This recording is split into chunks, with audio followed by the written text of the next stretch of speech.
Good morning. So today we will be bisecting a line, an arc, an angle, and a circle. Okay.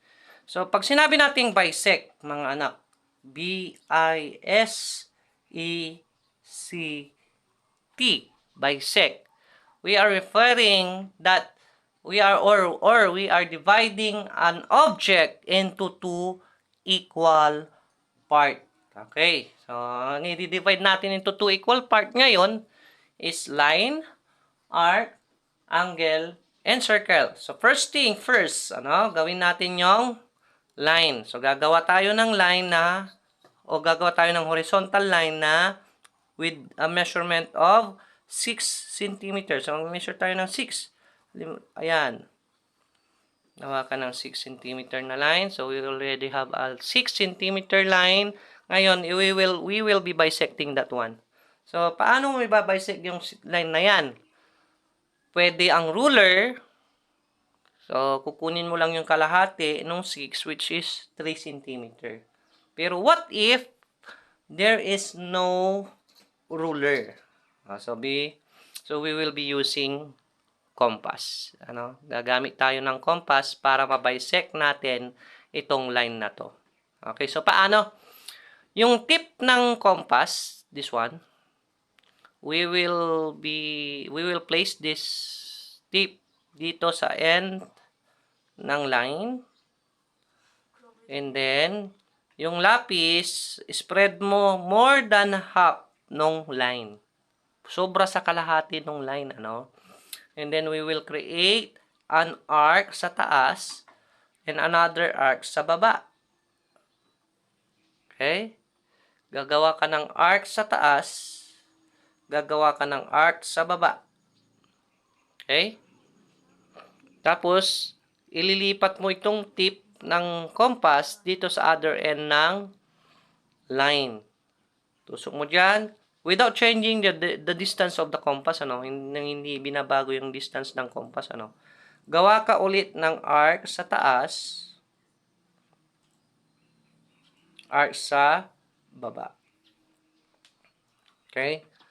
So, magkakaroon ka ngayon ng dalawang intersecting line. Kita nyo yung intersecting line dyan?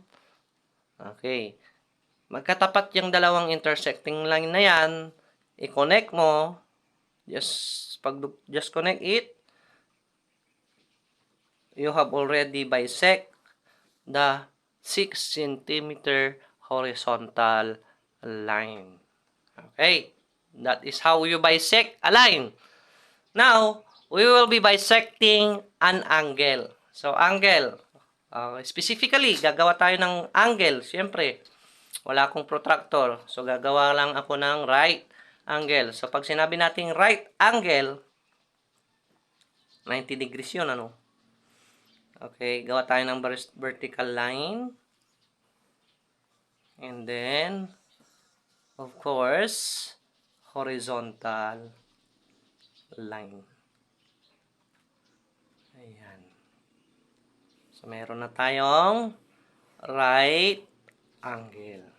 Okay, so yung angle nito is 90 degree.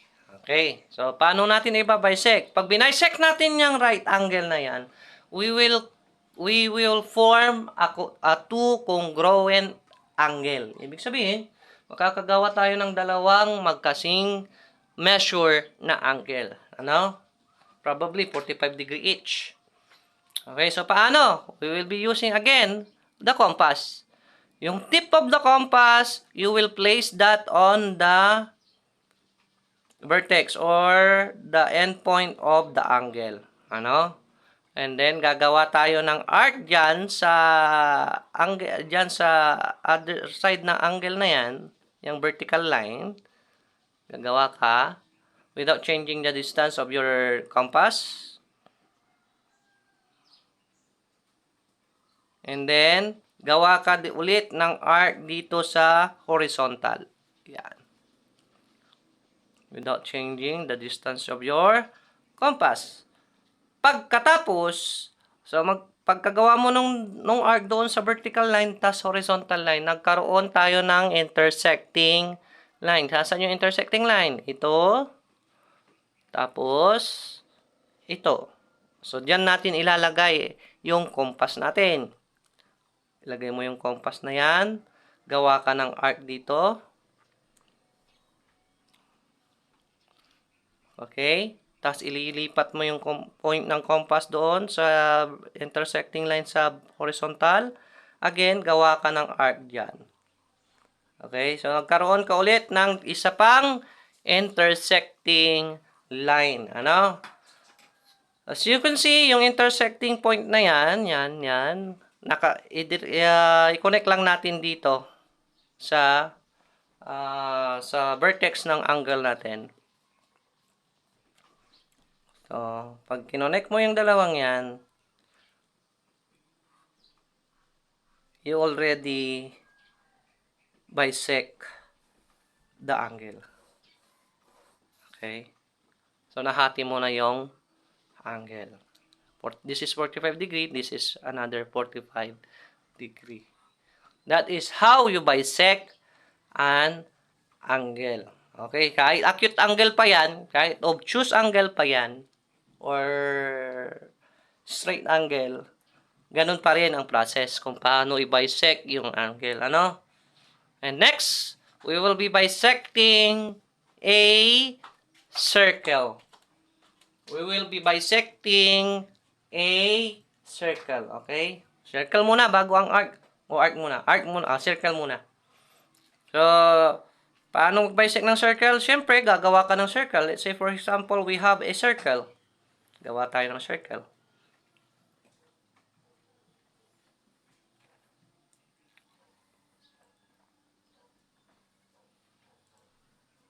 Yan. Kita ba?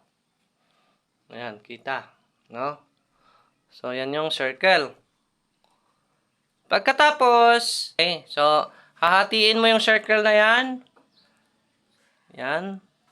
Pero hindi ka sigurado kung nahati talaga, ano? Yan. Hahatiin mo.